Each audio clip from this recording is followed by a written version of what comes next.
showing us through experience and through our feelings that really in our DNA we have so many gifts. You know, when we think of it, like the DNA has been passed down from generations through generations for thousands and hundreds of thousands of years. And even before we were humans, that was passed down from the simple organisms. And it's the culmination of this progress of nature that is all contained in us. So we all have that key for those higher qualities. And this is something that you can practice at home to tap into that inner strength that you have. But really what I wanted to use this is so that it serves as a reminder that to our family members, we can grow and we do possess all these different qualities that can help us on our path. And I think for me at least, the subject of family becomes very sensitive, and it becomes sometimes hard for me to understand like what exactly are the qualities in my father or in my mother or in my cousins, and what in there is actually a positive trait that I can also tap into myself. And I believe the reason why that is because it's such a charged subject, such a charged relationship. Like if you think of the amount of time that you spend with your family and the amount of time that you spend throughout your entire life and that you stayed in touch with these people, it's usually longer than most relationships you've encountered. So if you compare, let's say, even the time you spent with a cousin compared to a colleague at work, well, they might have seen you grow for 15 years, 25 years. So that relationship brings up all that energy, and sometimes it can become overwhelming. Like we don't know how to react to that because it's something that is very similar, so we're sensitive to it because as we talked in previous classes, we usually tend to notice aspects in other people that we also possess ourselves.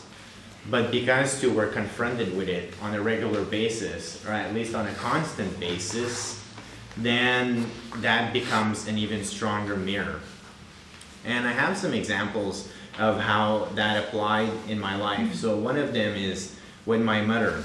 When I started changing my point of view on what were important for me, like what were my values, going from work and money to being more of a cooperative spirit and engagement in the community, as well as when I opened up my spirituality, I felt that my mother was very resistant.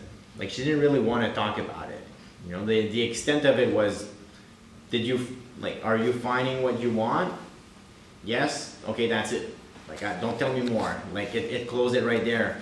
And what I noticed is that I started getting angry at my mom. I felt like she wasn't understanding me, as if she didn't care about me, and also that she didn't really want to engage herself in a path that would lead to self-improvement. And as the months progressed, I started seeing her less and less because of that anger that I was cultivating in myself. And I kept putting the blame on her. I'm like, oh, like, why doesn't she care? Why doesn't she want to relate to me? Why doesn't she want to understand me? Why isn't she making that effort? And it's probably only been about 2 months when I came to the realization that, wait, what's really going on here? You know, like, basically, she did open up in a way because she asked me, okay, well, how is it going on your path? Like, do you find this is making you happier? So she was kind of concerned, but it was foreign to her, and she didn't know exactly how to approach it. And my reflex was, you're not doing enough. So I was really the one that was closing her off. I was the one that didn't really want to relate to her point of view. But I didn't want to see it because it was my mother, and I felt like, you know, she knew me all my life, and now suddenly she's changed. And that was building friction. And friction is a form of energy. And normally with friction, it makes us uncomfortable. So a good example is like, let's say you have like a carpet burn. You slide and it burns you. You're not like, ah, yes, this feels pretty good. No, you're like, like, well, what's going on with this, right? But really, that might just been because you were careless and you were kind of like running around, and that's why you slipped and you got that carpet burn. But my first reflex might be, oh no, like this is something bad, and why did I burn myself? This isn't fair, and maybe we shouldn't even have a carpet in the basement. But really, this is the same thing that was happening with my mom, because she really cared about me.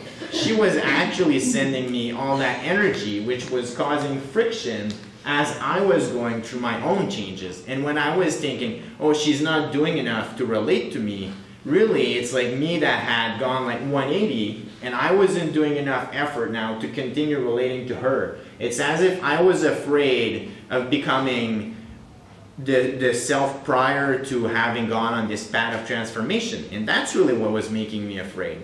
So that's a good example of how energy built up through a relationship. And as I was starting judging her, I was really judging myself, and this was causing me pain. I became more stressed, I had more tension, things like that. And as soon as I realized it, I started making efforts to open up to her. And then magically out of nowhere, she became more interested in what I was doing. She was interested, oh, like you've met Corey and you've met this awesome lifestyle center, and now you started teaching there. What's that all about? And those are questions that she hadn't been asking me in the previous 2 years. And what that is also showing is that my opening to her was reflected by her opening to me.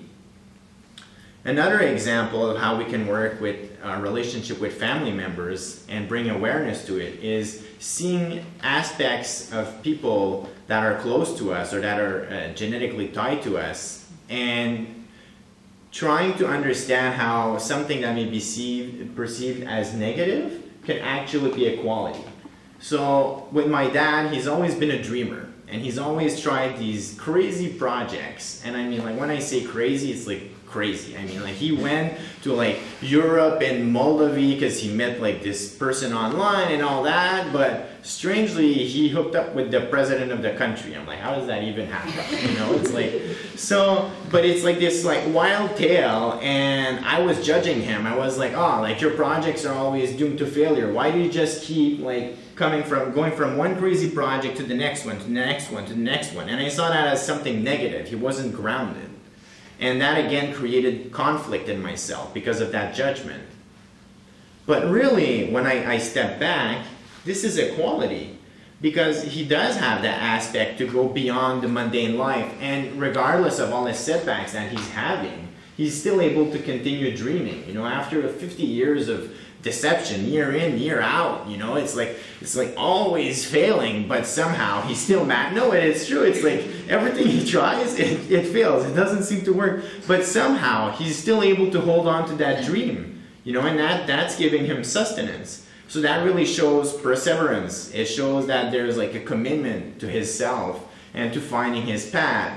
And that's been reflected in my ability to go through my own journeys and try to make my dreams come true. If it wasn't for that quality, I wouldn't be here with you guys today, because I wouldn't have believed in those dreams. I might not even have like started dreaming, you know? So this is another example of perceiving something that might be seen as negative that is actually a quality. So, anyway, I presume that this is also somehow related to something positive. And so what I'm